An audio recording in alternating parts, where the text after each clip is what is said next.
Assalamualaikum warahmatullahi wabarakatuh.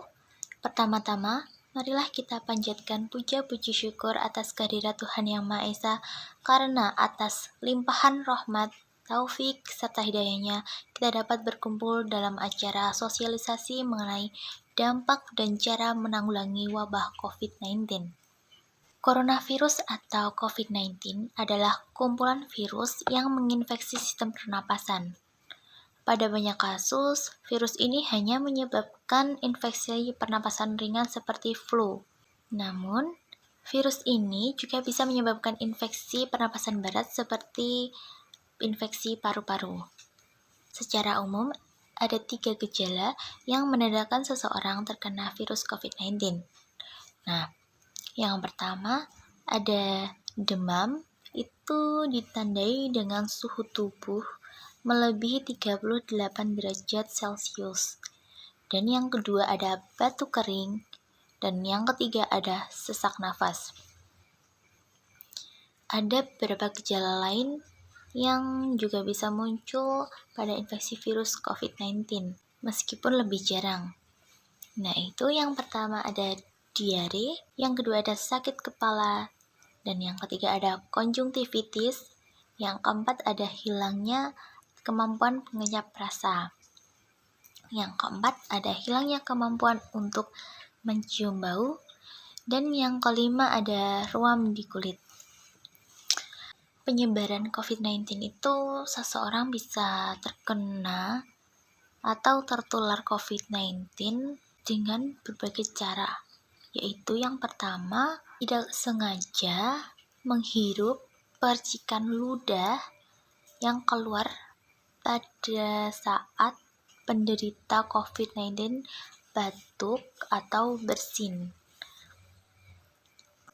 Yang kedua, memegang mulut atau hidung tanpa mencuci tangan terlebih dahulu setelah menyentuh barang atau benda yang terkena cipratan ludah dari penderita COVID-19.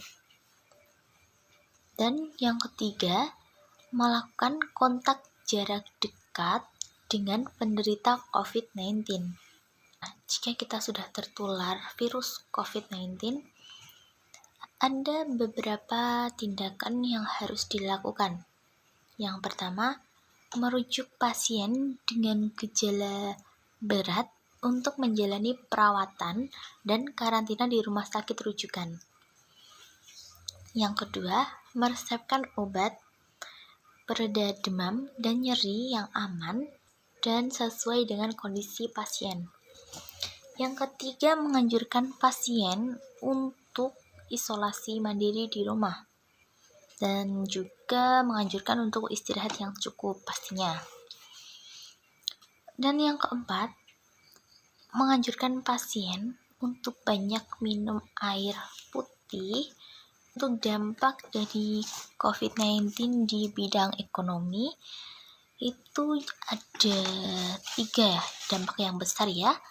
Yang pertama, melemahnya konsumsi rumah tangga atau melemahnya daya beli masyarakat. Nah, kenapa kok bisa terjadi? Kan itu karena banyak yang terkena PHK atau juga penghasilan yang menurun, sehingga masyarakat tidak terlalu membeli barang yang menurutnya tidak benar-benar butuh. Nah, dampak yang kedua, pandemi COVID-19 ini menimbulkan adanya ketidakpastian kapan akan berakhir, sehingga di bidang investasi juga ikut melemah dan berimplikasi terhadap berhentinya sebuah usaha. Sedangkan dampak yang ketiga yakni pelemahan ekonomi, sehingga menyebabkan harga komoditas turun.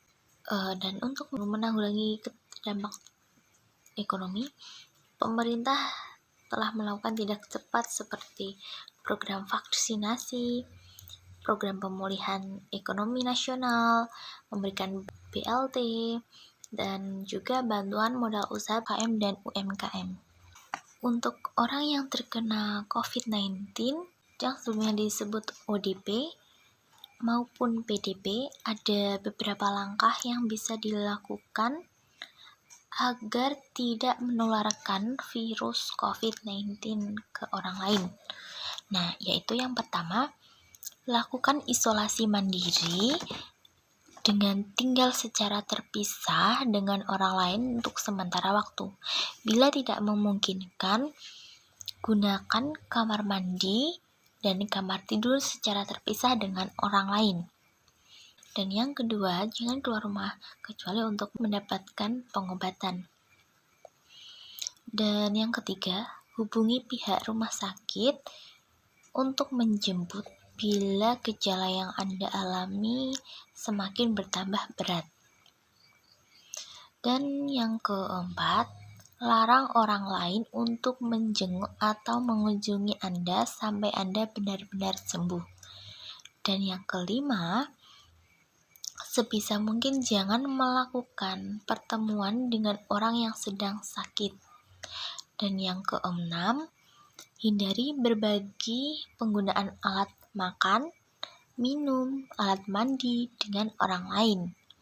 Nah, dan yang ketujuh, pakai masker dan sarung tangan bila bertemu atau berada di tempat umum. Dan yang terakhir, gunakan tisu atau kain ketika kalian sedang batuk atau bersin. Demikian tadi pemaparan saya tentang dampak dan cara menanggulangi wabah COVID-19. Semoga bermanfaat bagi kita semua. Ada kurang lebihnya, saya mohon maaf yang sebesar-besarnya. Wassalamualaikum warahmatullahi wabarakatuh.